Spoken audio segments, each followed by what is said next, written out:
Hello, welcome back to week 21 on Out on That Line podcast. We are officially old enough to buy some whiskey. I'm Jeff with my co-host Alex. Alex, how you doing this week? I'm doing great, Jeff. I'm doing just great. I'm really excited for what we're going to do with this episode. Why don't you tell them? Well, we're going to be going over a little bit different structure. Still going to be talking about music. Don't worry, folks. That's what we're here for. We're going to be talking about the Olivia Rodrigo single Driver's License that has completely taken over the world. And we're going to focus our album discussions on Heather Trost's Petrichor, as well as Shame's Drunk Tank Pink. Those are two kind of lesser known albums, but for some reason just intrigued me. So I listened to them, recommended them to you, and I think we were both pretty captivated by both of those albums out of the blue. Pretty nice situation.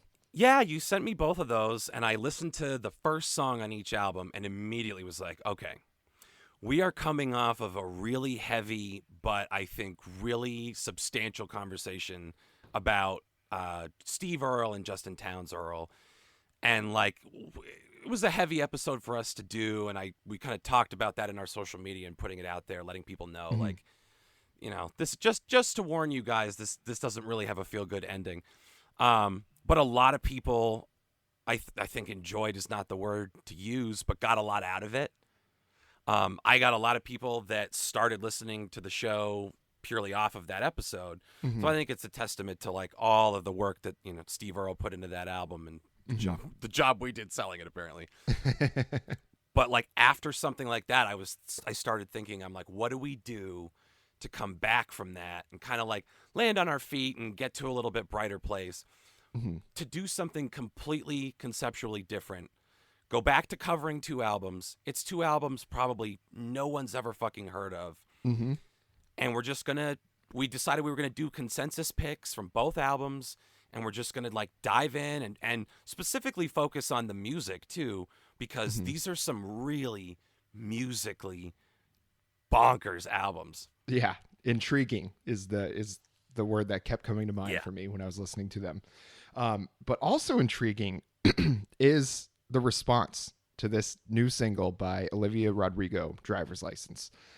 If you're not familiar with it, absolutely recommend going and listening to the song, because not only has it really taken over the world, you know, as far as pop music goes, it is a good song. You know, that you know, it wouldn't have taken over if it wasn't, you know, we've had crappy songs do that before, but they're a flash in the pan. This one just feels a little different. And I think what's most interesting about it is, you know, how does a song like this that has now broken the record for the number of streams in its first week, or I think of any week of any single ever on Spotify. And I think there's several other streaming platforms that it's set the records for as well. But this is her first single. You know, she was on the High School Musical show, whatever iteration of it is on Disney Channel right now. I don't know. I think they've got like 3 different versions. I don't know which one she's on.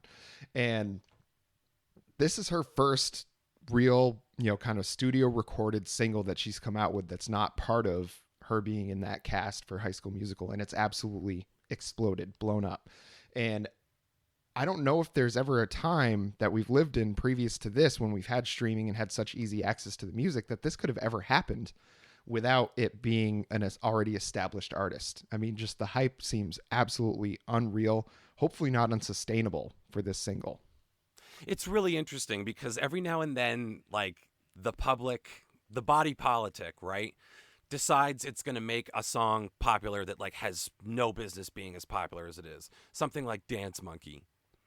Ugh. I have moved into a phase in my life where I go into an active, like, Manchurian Candidate murder rage when I hear that stupid fucking song. I hate it more and more every single time. It's terrible.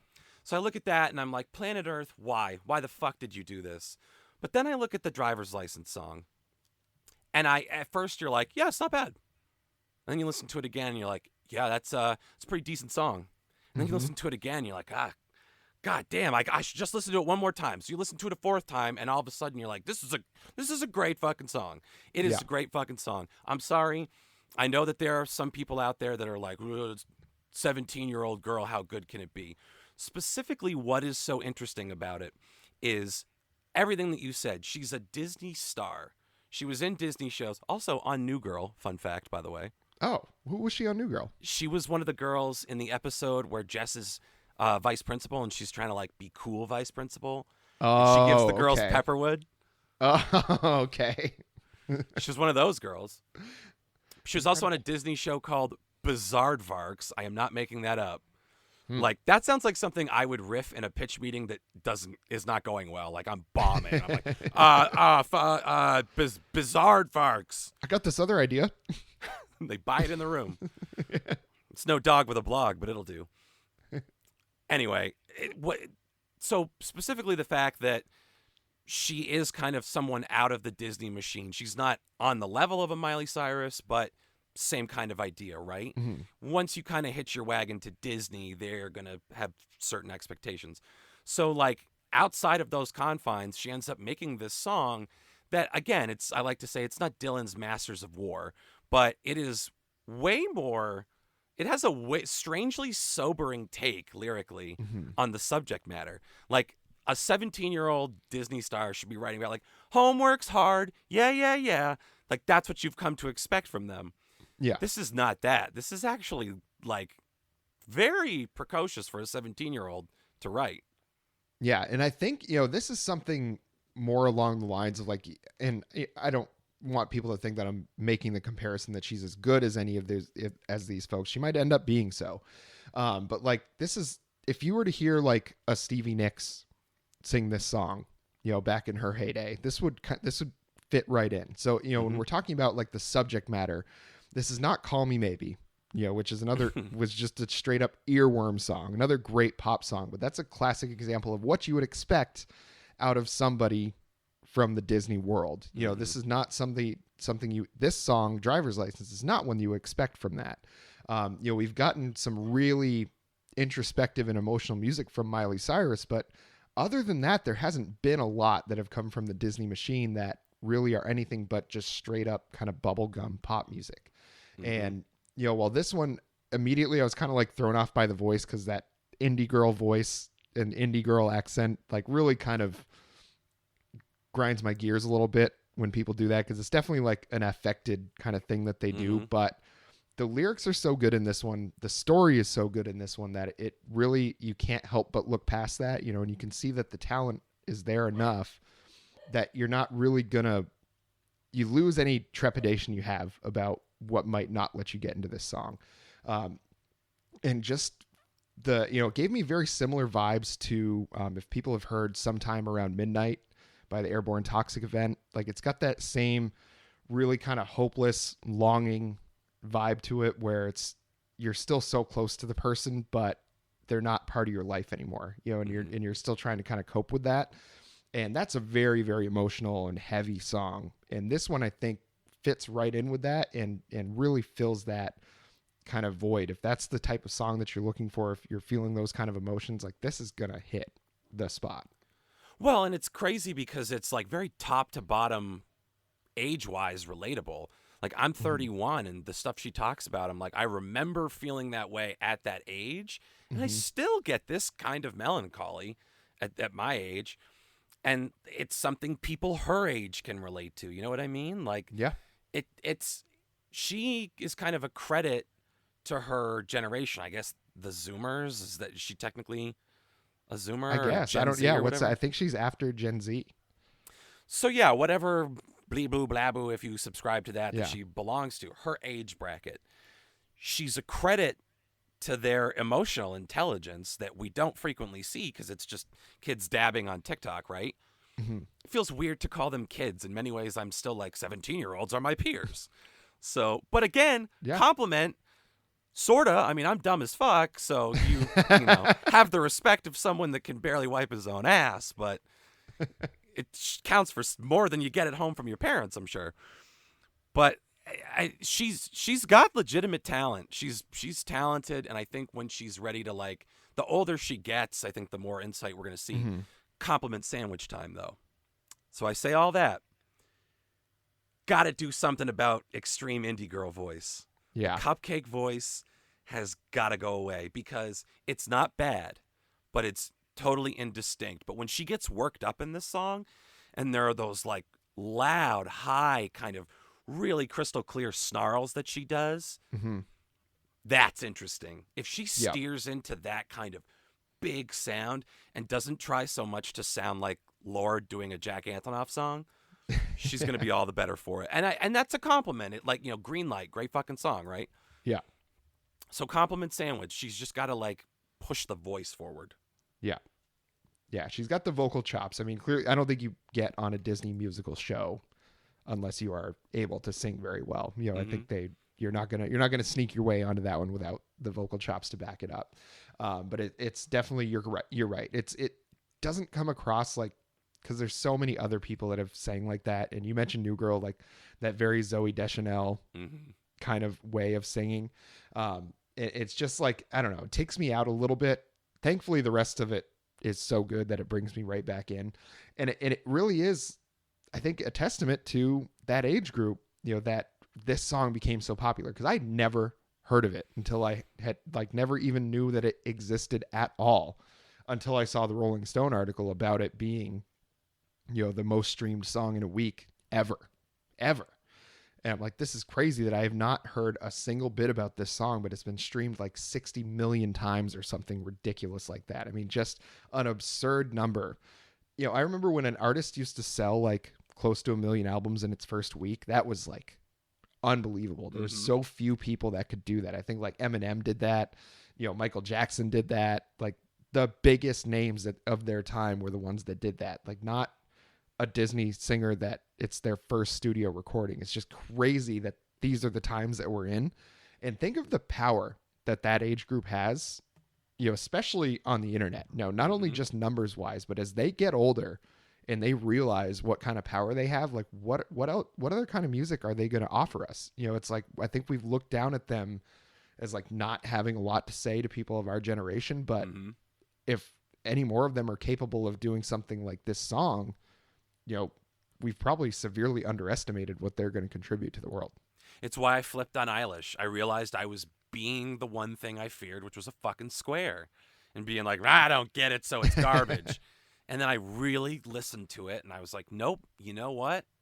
I do fucking see it. I see the merit in this. I see what she's doing. And there's like, again, some shit that's not for me, but it's not bad. It just means it's not for me. So like, that's the first real lesson for me. I'm like, don't be a grandpa. Just give it a chance. Give it a chance, because every now and then, you're going to get that fucking navel-gazing douchebag Justin Bieber. People want to give him credit for the low only song.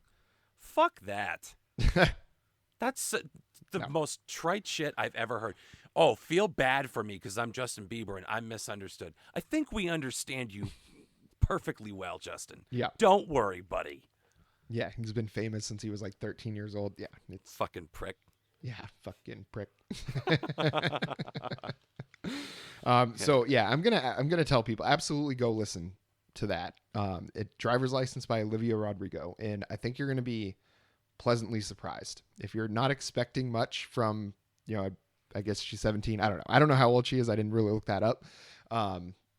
Could be, it's probably right age range, but whatever age she is not one that you might expect to come out with a song this mature and like this kind of heartbreaking, honestly, and it's such a real feeling. I'm looking forward to more, but absolutely go listen to this song, because I'm probably going to listen to it a dozen more times this week. Yep. I second that. It's a treat. Yes, absolutely. So I think next we're going to get into an album that is completely off the wall. Like one that I don't know what it was when I saw this album, Petrichor by Heather Trost, that I decided it's like, oh, that looks interesting enough for me to like want to take a listen. And from moment one in the album, I was like, this is really weird, and I can't wait to see where this goes. It's the way it's structured. I think it's 7 songs. Yep. And it's about 38 minutes. So there's some songs that are really, really long, some that are really short. And it's just an experiment in noise, basically, and kind of how many different ways you can convey an emotion with noise. And she finds a lot of ways to do it. I mean, it's insanely layered. I sat there and because when we talked about, okay, we're going to do the consensus picks and we're going to specifically try to key in on the music, I sat down and tried to pick each of these songs apart layer by layer. It can't be done.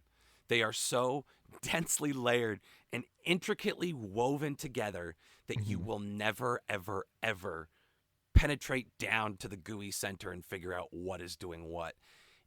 The result is it's got this like insanely rich texture, which I know sounds totally fucking weird to talk about. Well, you're listening to it. How can it have texture? Yeah. I'm telling you, it's like sticking your head inside of the song. It surrounds you on all sides. It's that fucking layered. Yeah. It's really, really fucking cool from a production standpoint. Yeah, absolutely. Listen, if you're going to listen to it on speakers, if you have a stereo setup where you've got the two speakers that, they'll pan the sound for you. Absolutely listen to it that way. If you have good headphones, that is the number one way I would recommend listening to this album. Yes. Some good over the ear noise canceling headphones. I think a lot of people have those. Absolutely listen to this album with those on, because like you were saying, it's so easy it feels like everything is so simple, right? With this album when you're listening to it, but it's not. There's so many different things going on. Even if there's only one instrument, then you realize that she's layered like 3 different vocal harmonies on there, and she's done it so seamlessly that you don't realize that it's 3 different voices, hitting 3 different notes, because she's just meshed it so well. It all becomes one thing, no matter how many layers she throws on top or how many she strips away. It never changes the sense that I don't know where this came from, but she's absolutely a master at her craft, at production, whatever it was that went into this album that caused her to create this. I would like 5 more albums just like it. Yeah, yes, please. And I think what's so cool about it too, and like the best way to describe, I think, the sensation of this album is exactly what the title is. And I looked it up. Petrichor. Did you look that up too? Yes, I did. I think that's the fucking coolest concept ever. Yeah, so for you out in La La Land, the definition of petrichor, which is the name of the album, and it's also like a recurring lyric in one of the songs, is the smell of the earth after the first rain, after a super long, hot, dry period. Mm-hmm. So like a summer rain at the end of like a super long, dry spell. And you just, that like rich, because really the unromantic way of talking about it is like, it's chemicals and gases in the ground and the water. It's not very romantic, but the concept of like that sensation, this huge release that kind of starts small and then just by the end envelops you. Once you notice the smell, it is inside of you. It's all around you. It's like consumed you completely. That's what these songs do. They start really small, and then they just, like the blob, they just get bigger and more full, and they just totally engulf you in like a beanbag of sound. It's fucking unbelievable. Mm-hmm. Yeah, and I think she uses Petrichor as a way of saying, kind of a new beginning. Mm-hmm. So, and especially in the song, because when I listen to the album, I know we're big concept guys. We're big concept album guys. We'll force that on anybody. And sure. And I don't think this one again is necessarily a total concept album as far as, a storyline all the way through. I think there is emotional themes that do fit kind of that 3-act structure where there's a beginning, there's a middle, and there's an end. And within each song, there's that as well. And it's just, it brings you up when she's feeling happy because she knows what music to put to that. And then she puts the right music when you're supposed to feel down, and it's almost like the most talented movie composers, like a Hans Zimmer, or a Danny Elfman or somebody like that, where it's like or John Williams, they're on every single big movie that you can think of because they're the best at it. Because they know exactly what compositions are required to make you feel a certain way during the movie. And I feel like she brings that same mentality to this album. And I don't know if that was even a thought in her mind when she was making it, but the fact is that that's exactly what happened. And in Tracks to Nowhere, the first song that we're going to talk about, I think it's the 4th one on the album or the 3rd one on the album. I think it's the 3rd one. Yeah. It's got a really nice, like indie band kind of beat drop. And when I was talking about the 3-act structure, this was the song that really jumped out at me the first time because she sang the same lyrics over and over and over again throughout the song, saying the same thing. The world is such a cruel place when you don't love me anymore. And she's got a couple other ones, but that's the main one that she says constantly. But she changes the musical structure twice in the song. It starts out one way, has a big crescendo in the middle, and then at the end, it's just this kind of intense finish. And while she's saying the same things, she conveys three separate emotions with how she structures the music around it. And when we're talking about a beanbag of sound, that's a great way to describe it because it completely surrounds you. It feels like you are in this emotion with her. You've just climbed into this bubble with Heather Trost and you're feeling the same thing she is because she's so good at conveying that through sound. It's unbelievable. And exactly to your point, because that's such a great point that it does kind of have this emotional structure to it as well as musically, especially when you look at the fact that there are two fake out endings in it. Mm-hmm. Because it's like a 6-minute song. So there are these two like very strategically placed fake out endings that when she comes back from them, they linger just long enough and are convincing enough that when she comes back, the song has changed slightly. Like the time signatures in this switch on a fucking dime. There'll be one thing and then there's just this like little weird syncopation, almost like a record skip, but very intentional. So the song from beginning to end changes completely and you barely notice it. You're just picking up like that wasn't what that was before, and it just builds in intensity, and by the end that mantra, the lyrics have just been pounded into your head.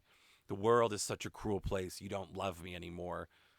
Just having that repeated, because her voice is like nothing special. It's a super utilitarian voice. It's just another instrument. She knows it. The voice and the lyrics are just another layer on top of all of this. Yeah. And I think that's one thing when I've seen kind of the reception to the album as well, is everybody kind of felt the same way we did, where they're like, this is weird. This is the off the wall. This is kind of such an oddball album. It's nobody said anything bad about it, at least that I saw. And just, that's what they said, is that they almost wished the lyrics were a little more forward in the mix. But I think it's very intentional the way that she does it, because I think she realizes that while she hits the notes just fine. Like, it's not like it's a chore listening to her voice. But she doesn't have super big pipes like a Miley Cyrus or somebody like that, but she understands where that voice fits in, and she plays to her strengths, I think, as well as anybody I've ever listened to. It's no part of this seemed weak, where it's like you listen to a song and it repeats the same lyrics over and over and over again, and you're like, oh, well, this is going to get old. But this one doesn't. It just never doesn't. does. Yeah, because she changes it. She's like, okay, well, if I'm not going to change the lyrics, I'm going to change the emotion. I'm going to change the time signature. I'm going to change the instruments that I'm using. It's going to be the low end of the piano instead of the upper register. And it's just like, she finds a way to change it enough to always keep it interesting with never losing that emotion, but also bringing you through three separate emotions throughout the whole song. It's just really, really good. All right. And the next song is I'll Think of You. And this is the song where she mentioned specifically the name of the album, Petrichor. And this was where, I kind of realized that, that gave me the sense that she's talking about kind of a new beginning, because this song felt like a new beginning. I'm moving on from tracks to nowhere, and the world is such a cruel place when you don't love me anymore. She moves into a more straightforward song, which kind of lends us to believe that maybe things are starting to look up for old Heather Trost. Yeah, it's an interesting song. So like vocally, we talked about, she's not as distinctive as a Stevie Nicks or a Miley Cyrus or something like that, but doesn't have to be. She picks an interesting ornamentation with this one. It's really like childlike, her voice. Mm-hmm. It's got this kind of like 1, 2, Freddy's coming for you. Yep. Kind of like very adolescent sing-song tone to it. And then this is a song that to me that like exemplifies one of the really cool things about Heather Trost. If you don't know anything about the album and someone just plays this for you, you're not going to know what time period it came from. There are songs that sound like they're from the fucking 90s indie movement. There's stuff that sounds like it's from the 60s, from like a spaghetti western that Tarantino would have loved. Like, yeah. And sometimes it's often the same song that switches between the two. So like this is kind of a tale of two songs as well, because it has these like really fuzzy, thick bass tones and these like noodly synths all over. but then it'll back down to this like extremely muted filtered piano and these like really understated vocals, and she like pulls the shift off without it being like a jump scare. It's not that jarring. Yeah. And it just, it's definitely kind of the most straightforward song on the album, but you're right in that the vocals definitely have this weird, like childlike quality to them, where if she felt like it, she could make that sound really creepy. But I think it just is, again, using her voice as the instrument to portray the emotion that she's going for, which is this kind of childlike wonder at a new situation, in this kind of feeling that, it almost feels like she's kind of bounces around emotionally quite a bit. At least whatever character she's playing on this album, whatever version of herself she's putting forth on this album, kind of feels like this person jumps around, falls in and out of love rather quickly, takes everything really personally, whether it's good or bad. And it's just a very kind of uplifting song in itself. But when you package it after Tracks to Nowhere, it's kind of hard not to think about, well, is this, mentally, like, how are they doing here? Like, how do we make this switch going from such a really depressing song right before this and then flowing right into this other emotion? It's like, is she okay? Is everything going okay in Trost world here? Yeah. This is going to sound like some fucking commie gobbledygook probably. But I have this like headcanon pet theory that Heather Trost in this album is the album. She's like an Akira. Like she became so powerful and connected to the universe that she absorbed all of her instruments. Okay. So like all of these sounds she's making are like one organism because it all came out of her head. Like to take it out of gobbledygook land for a second, all of these things she conceived, executed with the help of other people, but all came out of her head. So like I legitimately do envision this album as like every single thing, like every song is an organism and they're all totally alive. And I listen to it like that, like it's some kind of like science project talking to me, which again, totally weirdo way of looking at it. But that's the quality it has while you listen to it. Like I'm going to jump into, well, appropriately enough, Jump Into the Fire, which is a Harry Nilsson cover. And she like turns it into this cult mantra, basically. Super tribal fuzz punk, just this really aggressive sound that the guitar in it has these insanely distorted, fuzzy, scratchy sounds that if you want to talk about a living organism, the song was borderline spooky to listen to with headphones in the dark because it sounds like her rocking so hard that she's summoning a monster into the song. And that's the guitar is like, it sounds like you captured something on tape that you weren't supposed to get. Like if you go ghost hunting, you just hear like, get out. Yeah. Like it feels like you trapped something potentially evil in this song, which again is a really cool effect and a cool way to feel while you're listening to music. Yeah. And the groove in it Oh, is great. When the drums and bass like finally kick in and it becomes like a straight up rock song, it is incredible because you're listening to that fuzzy, distorted, like kind of choppy guitar. I don't even know if it might be synth. I don't know. Like it's just such a weird sound. I can't pinpoint what instrument made it. I don't know. And it's just like it sends you into this weird place. Like you're saying, it's a very kind of creepy sound. Like you're like, where is this going? Like what's going on? Has she lost her marbles? Is that what we're getting conveyed here? And then all of a sudden it becomes this controlled chaos. yeah. And it becomes this just like very focused rock song. You've got this underlayer of the order and the structure of the song, and then this guitar that's just fighting to kind of break out of the rest of it. And it's just like such an interesting way to structure a song. It's like nothing. This album is like nothing that I've heard before. I haven't listened to anything that I would consider at all similar to this. And like just every single song seemed to break the mold each time I listened to it. Yeah. And this was the song that made me really have the thought where I was like, oh, she's an alien. Like, I get her. She's an alien and she's making music. Makes total sense to me now. Like, the semi-human sounds that, like we said, we're assuming it's a guitar. I'm fairly certain it's the guitar that is, like, that crazy fuzzed out. Just because there's certain sounds you get when you can, like, bend the string and play with the guitar that I don't think you can, like, accurately fake on synth. You can do a lot with synth, but it's just, like, again, living organism. You can kind of tell. And like some of the ways that the guitar sound like navigated, again, just felt human, felt like an alien or a demon that only vaguely knows our language, just kind of babbling. Yeah. In like broken Aramaic and English, just blah, blah, blah, and like this horribly distorted sound, and it like takes over at one point and ends up like driving the song. And there are like some tasty licks in there buried under like the creepiest distortion ever. Again, it's just like a tremendously like alien feeling listening to the song, but not in an off-putting way. You're just like, you're kind of like you're glad that they're long songs, because you get lost in them. Like that by the end of this one, the sound literally like grows in your ears like biscuits. It just expands and takes up all the space. You feel like your head is gonna fucking pop. Yeah. And then the song ends. Yeah, it's just unbelievable. This is the definition of headphone music. Yeah. I mean, this whole album, but that song especially. I mean, it's gonna send you to a space. If you sit there and let it, you're going to end up somewhere else by the end of that song. It's really incredible. And speaking of long songs, clocking in at almost 10 minutes, I think, VK09. And the one thought I had with this one is, who even does music like this anymore?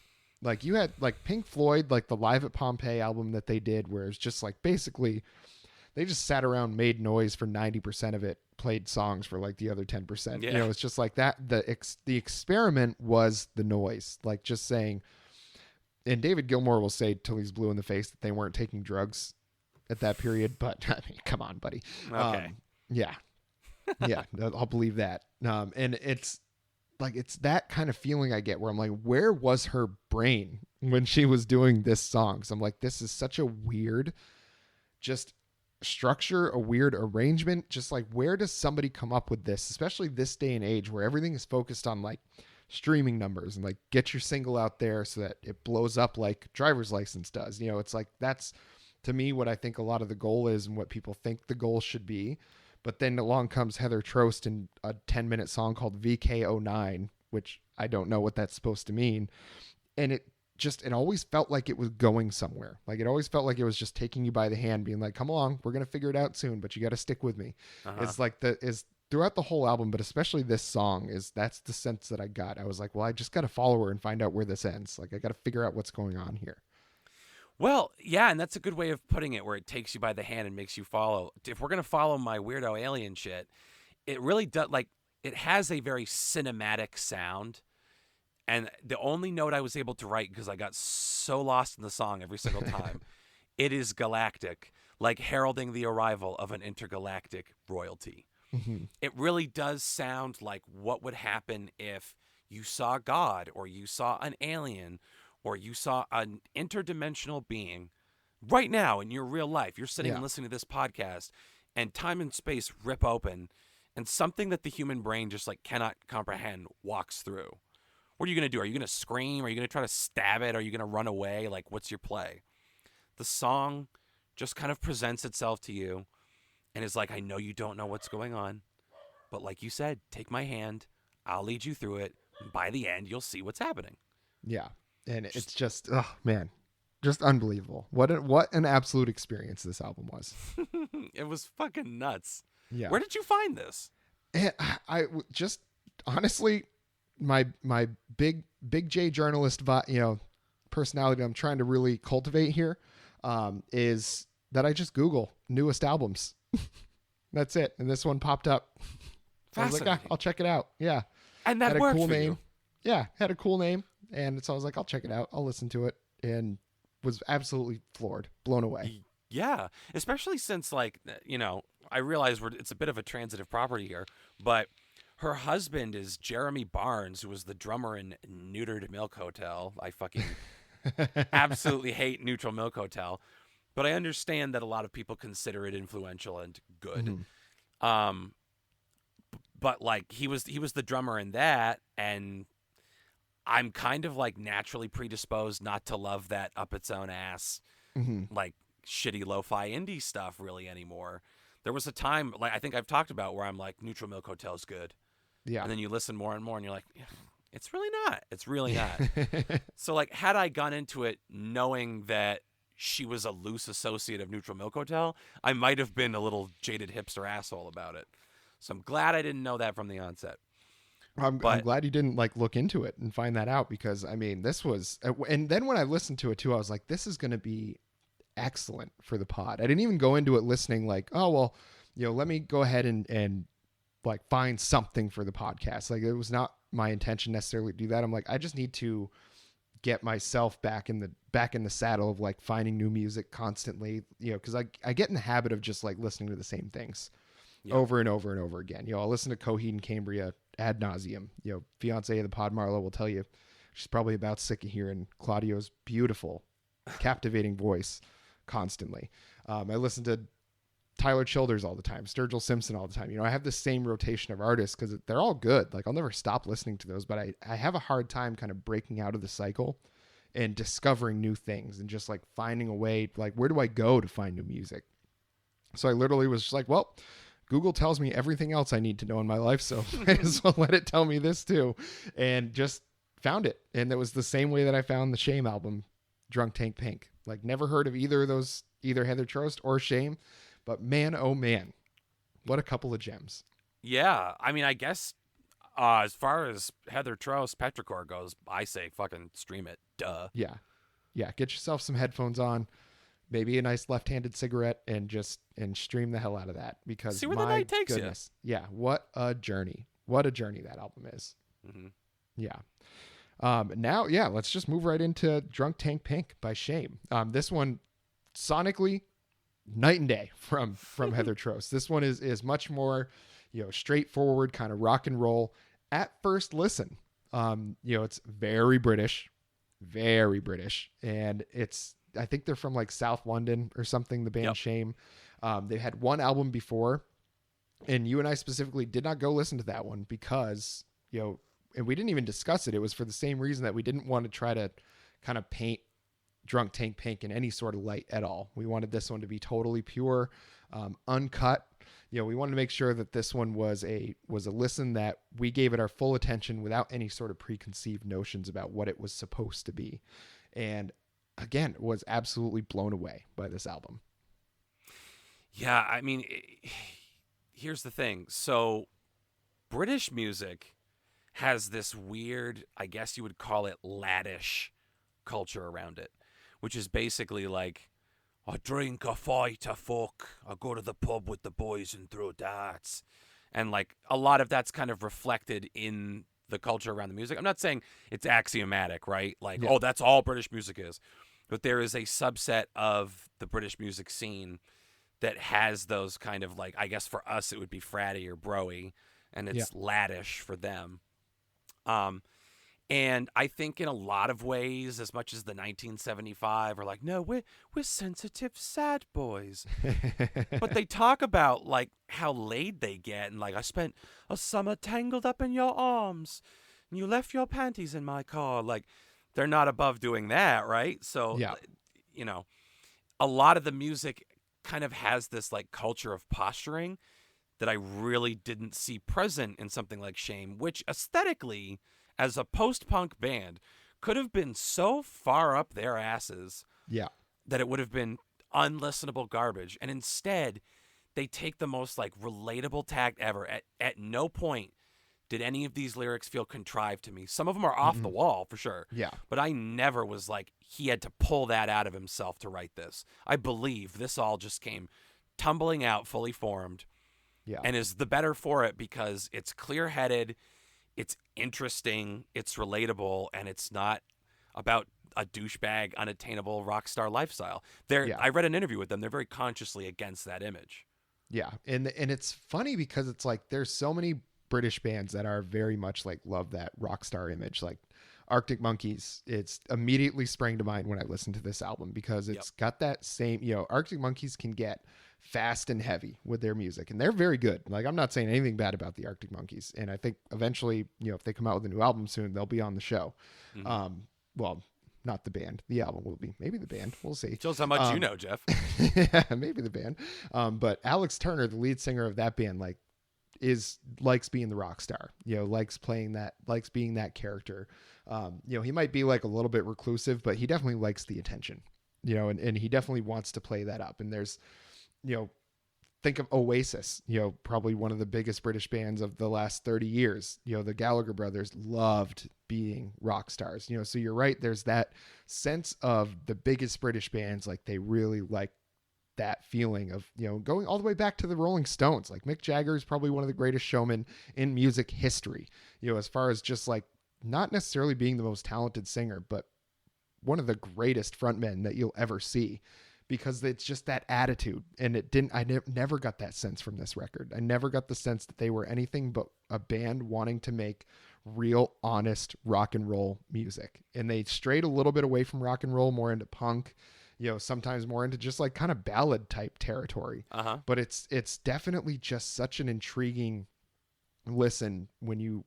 If you want to listen to it just as a rock and roll record, it'll fit that bill. It'll hit all those notes for you. But if you want to listen to somebody, an album that I think really gets into some pretty deep emotional territory, some like childhood trauma type of stuff that you don't really hear a lot, and certainly not a lot of people admit to. It's just really interesting how they put it all together. And it's just all in this package that sounds like it's just that kind of, sometimes like oi punk from there, where it's just all they say is oi, oi, oi. And like talking about drinking at the pub, it sounds like that, but it's just not that at all. It's so interesting. Well, and very sneakily, especially with the first song, Alphabet, they sort of like grandfather in their larger ambitions, so that from where you start with the song Alphabet to where you end with Station Wagon is pretty fucking stark. Yeah. But they bridge the gap, and that's kind of what the album as a whole is about. Is like these were guys who ended up getting some notoriety and some opportunities pretty young, like in their early 20s, late teens. And they're very conscious of not wanting to grow up on the road. Like they're like, hey, when we tour and we tour too much, we know it. Our bodies tell us. And then we come home and we just kind of chill and reset and get ready to make some new music. So it's really interesting to listen to that approach rather than like, well, we pushed and infighting and but the drinking and the girls and stuff like that. So it's interesting to get an album that's born out of this uncanny balance that they have. The other interesting thing is, again, it's another young group, and I hate that I've become a Greta Van Fleet hater, kind of. But like that is a group that looks to the past and is like, how do we ape that to our success?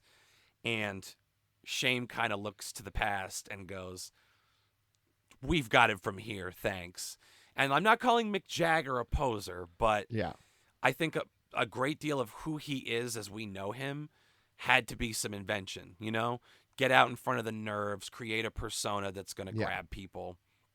And in doing that, I think it becomes kind of a Batman Bruce Wayne type thing, right? I don't see that with Shame at all. I think what you see is what you get. They're just weird fucking guys who want everyone to feel included in their music, which is why they stay away from this like kind of Chad culture, I guess. Yeah. And it's Alphabet is a really, really great opener because it also like kind of misled me as far as like what their musical talents were, because I was like, oh, well, if it's just going to be a good like British rock and roll record, like I'll listen to it. It's fine. I'm going to probably enjoy it because if it's rock and roll and it's a good hard 3-minute song, like I'm probably going to like it quite a bit. But it's just the fact that they go into such deep emotional territory, and especially with this song, I mean, it like talking about being in, I'm guessing, Catholic school. And there, the chorus says, are you waiting to feel good? Are you praying like you should? It's like these molds that are trying to get forced on them that they just don't want to fit into, so they're making this, what sounds like formulaic British rock music. At the same time, they're just about to break out of that mold on this album, and it's just such an interesting thing. It seems like they're just thinking on like 3 levels deeper than I would if I was trying to make the same kind of album. Yeah, it's Alphabet's kind of like the mission statement, right? It has that very like stark, stoic Catholic, oh, you being a good little boy, how can you have your pudding if you don't eat your meat kind of vibe to it. Almost sidetracked myself a little bit there. But it has that very like stark kind of parochial vibe that, like you say, they immediately break out of, because it's literally, the song is about like asking permission to be happy. Mm-hmm. and doing what you're told and then saying, nah, fuck that. So in much the same way as like punk is a very prescriptive aesthetic, and like if you take the tenets of punk seriously, no selling out. You have to like live a very hardcore. It's like being a vegan or like a Jehovah's Witness or something like that. Like you abide by the rules or you're not the real deal. And they just like dispense with that pressure immediately. They're like, punk is a jumping off point. We have a million things we want to try. Yeah, and they try several on this one, and the first few songs, are those like you're like, okay, this is some good old rock music, but then you hit Human for a minute in the middle of the album, and it's, I mean, the bass lines are really incredible in this one. It's like one of the first things I noticed was just how tight they are as a band, where it sounds like these guys are, they sound like your prototypical guys that are going to just get drunk all the time. They're playing loud and fast and hard rock music, and it's just fun to listen to, but it's like, you're expecting it to be just that one note. You get to a song like Human for a minute, and you hear the lyrics towards the end where he says, I never felt human before you.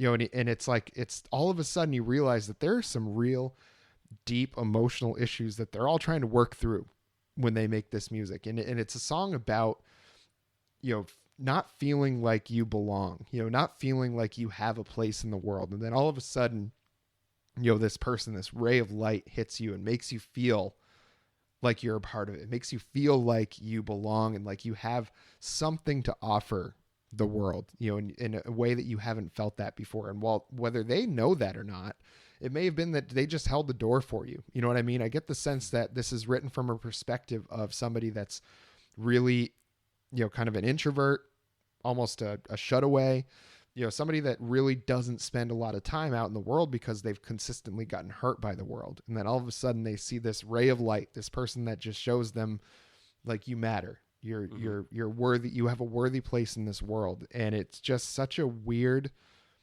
emotion to think about, because I feel like everybody has had those moments where you feel like you don't belong. You feel like you're in a situation, that kind of imposter syndrome, where you feel like you're not good enough to be where you are, or like people don't really care about what you have to say. But then you get that little validation from somebody, and it may have meant nothing to them, but all of a sudden that was your whole world. That just changed everything for you. And this song is them kind of realizing, I think, that, well, that person doesn't really notice them.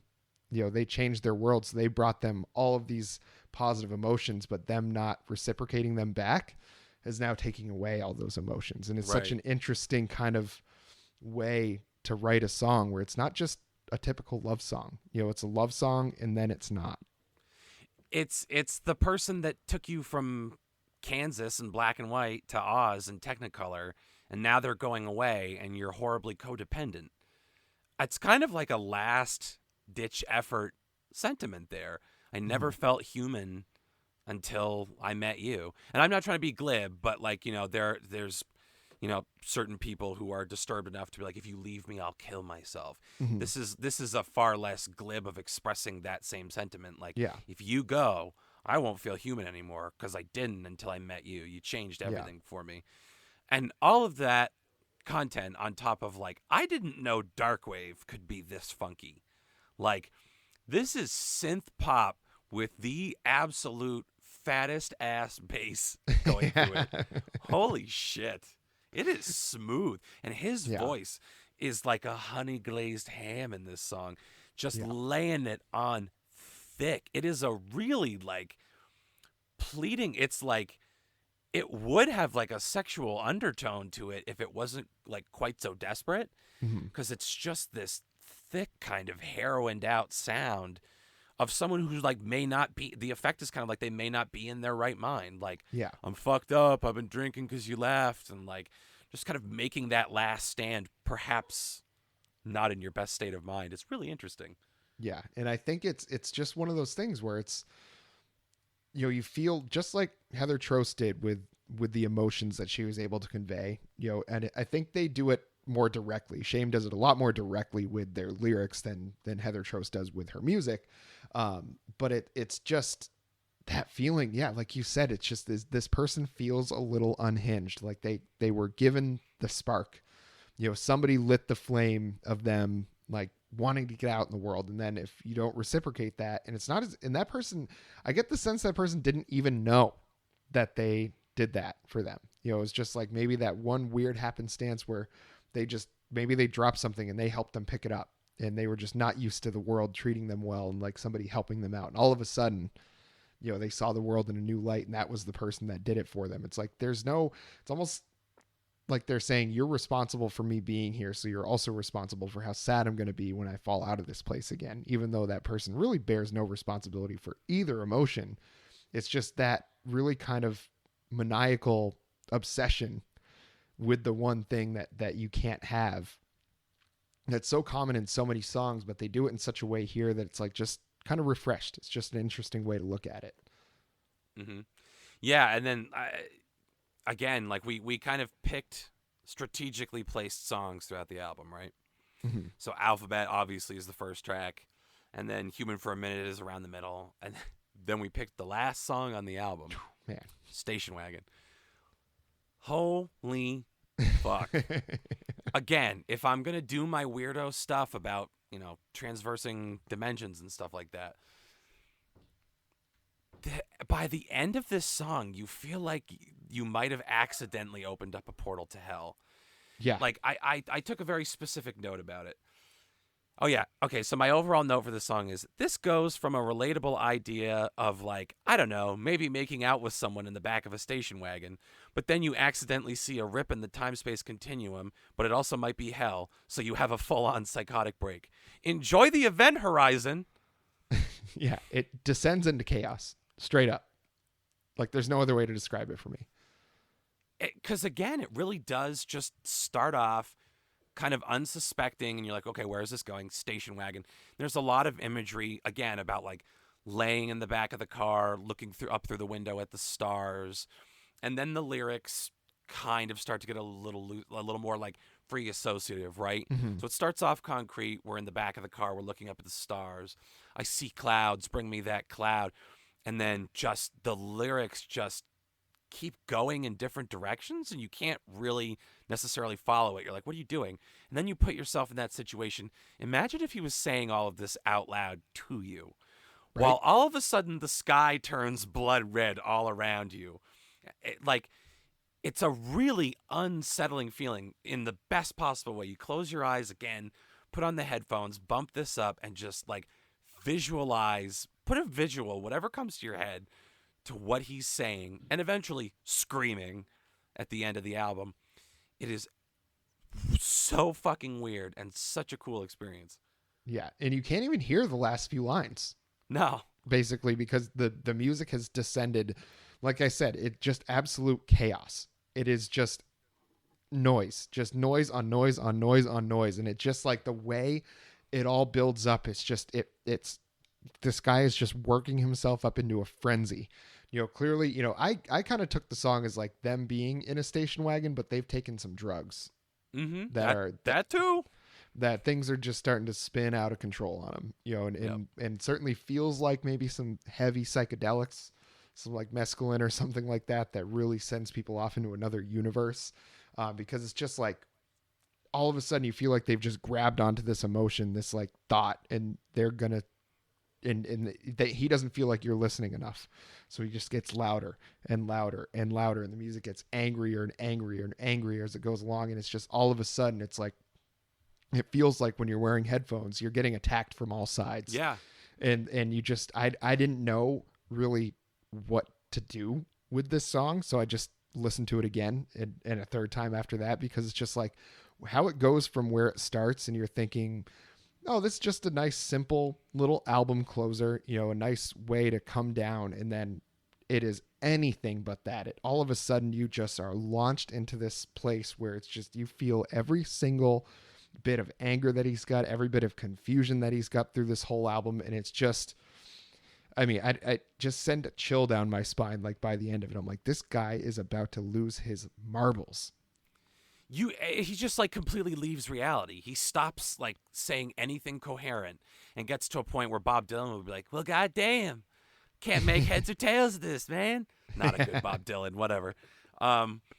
but it just becomes like increasingly abstract and threatening, and it really does kind of have the effect of like zooming out on the landscape and just seeing nothing but like a wasteland of red and fire and carnage and the cosmos behind you. Like, it really does feel like something you could put at the end of an insane Nicolas Cage movie where he's been trying all along to convince the townspeople that like demons are coming through a portal, and then by the end it comes to pass and all he can do is watch, and seeing it drives him insane in real time. Like, I know that all sounds like, what does that have to do with music? I'm telling you that through their music, this is what they made me think about. I didn't just put it on and go, dance monkey, dance monkey, dance monkey, and then go vomit. I listened to this song and built an entire universe in my head. Yeah. And it's, I mean, like I said, where it goes from the beginning of this song to the end is like, you would never, if I played you 5 seconds from the end and 5 seconds from the beginning, no chance that you're ever going to think those two songs went together. But the way they transition into it, it's like, you go along for the ride. You don't have a choice. I mean, once this one gets its hooks into you, it's, you don't get away till it's over. And he says, join us on planet Kluge. Yeah, which is just, fuck? Yeah, like that's how the song ends. And like when you're saying, it's like somebody ripped open the time-space continuum and all of a sudden we're just getting enveloped by another world, or, however you want to look at it. It's like, I feel like that's exactly what he's going for. He talks about like the lint in his pocket changing shape and size. It's like this guy is either seeing some interdimensional shit or he's done some really good drugs. Yeah, or both. Yeah. Maybe they burst open the door for him. Who knows? Yeah, maybe. Yeah, I mean, it's just an unbelievable experience to close this album. And certainly, if you're interested in an experience like a sonic experience, Heather Trost, Petrichor is an unbelievable journey. If you want an album that is just good to listen to musically, this Shame album, Drunk Tank Pink, is great. But if you want to go a little deeper and really get into the layers of Drunk Tank Pink, it's as deep as you want to go. This album rocks. Yep. Frontiers are where you find them. It is a fucking absolutely weird, frequently spooky, consistently rewarding album. And if you can start this, it's like going to a punk show and all of a sudden they actually do summon the devil and he spikes everyone's drink and just fucks with everybody all night. Like, that's honestly start to finish the journey. Again, it seems like it's going to be real right down the middle, post-punk, on the cusp of like actual punk stuff. Not that daring, not that offensive. And then just as you go, if you start this album and listen to it and go, yeah, I think I know where this is going, then congratulations, you're a musical genius. And we cede the podcast to you now. Yeah, I don't know how anybody's going to listen to this and expect what they get by the end. No. It's just an incredible experience. And in such a world where, it's hard to find, new, good, inventive music because there's such a formula for what sells and what people are looking for. And right now, not relating hip hop to any sort of bad things or anything like that, but hip hop is a genre that lends itself a lot more to singles and things like that. So like that's really popular because people want that quick consumption. Like they don't want to sit down and listen to a whole album necessarily. They want to listen to a select few songs on their commute to work. Country, same thing. Yeah, it's same thing. But to have an experience like Heather Trost, an experience like Shame in the same week, just out of the blue, out of nowhere, really gives me a lot of hope that, maybe I just wasn't digging far enough. Maybe I just wasn't looking in the right places. I just shined my flashlight on the wrong part of the room and just didn't see what there was for me, because my goodness, what a couple of albums to experience. These were great. These were both great, and I'm pleased that we did this. And I guess it's proven to me, I have a backlog of albums that I look at and I go, yeah, that seems really interesting, and then I just stash it away. And they've just remained untouched. So I'm thinking maybe it's time to dust off those playlists and start doing a little research for a future episode. I like this format where we don't necessarily hard plug through both albums. We do kind of an overview and then like some consensus picks. Yeah. I think that's a good way to do 2 in an episode, and it Yeah. lends itself to these more obscure acts too. So we'll definitely do this again, unless you guys are like, no, only play the hits, assholes. I mean, in when it comes down to it, it's obviously up to us what we decide what we want to do on the show. But when I tell you that if you're listening to the show, obviously our opinions about music mean something to you at some level, whether you hate us or love us. You probably like us just fine, I hope. Yeah, but it's just like, trust us on these 2 albums that, maybe they're not for you. Maybe they're just completely not your kind of music. But I have to think that if you're listening to this podcast, if you've been a regular listener, that you would get something out of both of these albums. That if you gave them a shot, you might see the same things that we did, because it was certainly different than anything that I'd listened to before. Certainly Shame was a lot closer to music I'd listened to before, but Trost was out of nowhere for me. Had no idea that she even existed. Never really even listened to like Neutral Milk Hotel, her boyfriend or husband's band himself. I think she was in a band previous as well that had some slight notoriety. She and her husband are a hawk and a handsaw, which is like a folk act. Yeah, so I think that's more what she's known for, but I think with this album, that's going to change. I think she's going to be known as a solo artist, because it's just so off the wall, so weird, but just so good. It just works. Yep, definitely. I heartily say stream Trost, stream Shame, stream the Driver's License song. Olivia Rodrigo, is that her name? Yeah. Okay, yeah, that's how respectful I am. I respect my youths. It was great. This, in terms of this episode, it was a great week for music. Really enjoyable stuff. Like, I'm not gonna lie, there have been a couple times, specifically with the 1975 and Taylor Swift, where it's been a little bit of a slog to even push through the album once, let alone twice. Oh yeah. It was really fucking nice to have these be quick and like enjoyable to go back into. Yeah. You get more and more every time. So yeah, like, to echo what Geoff said, like, if you trust us at all, just listen to these albums. Do it. Do it. Yeah. And listen to Driver's License. Everything on the show that we talked about today, go and listen to it, except for the 1975. They got a lot of play on this episode. We're going to have to send them an invoice, because we can't be given that kind of airtime. No free ads for bands like the 1975. No, fuck that. I hear they believe in QAnon anyway. Yeah, I wouldn't surprise me. Surprise me. So I think, that's all I have for the episode today. I don't know if you had anything burning that you needed to plug. No, and I actually can think of one thing. Do it. That I thought about proposing off air, but I'm going to put it to a forum and see what the people say. I have another concept episode in mind that's like a redemption challenge. We each pick someone that we know the other doesn't like and try to rehabilitate that person with one album. Okay. And see if we can change minds and hearts. And I know who I would pick for me if I was you, but I'm not going to tell you and make my life worse. And I know who I'm picking for you. Okay. Well, I feel like I've got an Elvis Costello album coming my way. I can tell you it's not an Elvis Costello album. Oh, man. Okay. No. Okay. All right. I'm not trying to be a dick. It's something that I truly believe in, that I want to see if at this point in your life, under the parameters of the exercise, you might actually get something out of. And if you actually hate it, you actually hate it. Don't feel bad for me. Okay. You're only making fun of the, multi-platinum recording artist. I'm fine.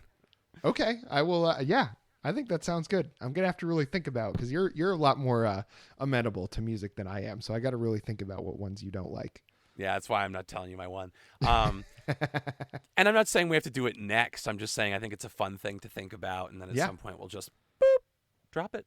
Yeah, I'm thinking the concept episodes should be like once a month for us. Yeah. I don't know if that sounds like something you'd want to stick to, if that's a schedule you think might be too often, but I think once a month for the special edition episodes. And I had an idea. I got to find, and I know I mentioned this, I think briefly in one of our text chains, but I really want to find a good like musical conspiracy to go over. So if anybody out there has one that they know of, we talked about maybe the Paul McCartney is dead There's also the Avril Lavigne is dead, that they've both been replaced. I feel like the Avril Lavigne one somehow more believable than the Paul McCartney one. I don't know how that would work, but just something like that. I think it would be a fun thing for us to do, like kind of a deep dive sort of thing into a conspiracy.